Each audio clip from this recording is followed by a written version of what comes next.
நட்சத்திர மண்டலத்தில் நமக்கொரு மண்டபமா உன் பெயரில் எழுதி வைக்கிறேன்,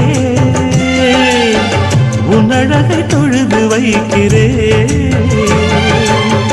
நட்சத்திர மண்டலமா நமக்கது தேவையில்லை, மண்ணுலகை எழுதி வைக்கிறேன்,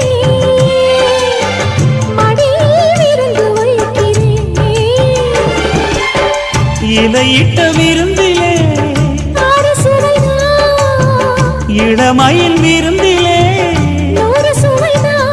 இதில் காமம் பாதி காதல் பாதி கவிஞர் நமக்கு சொன்னதுதான்.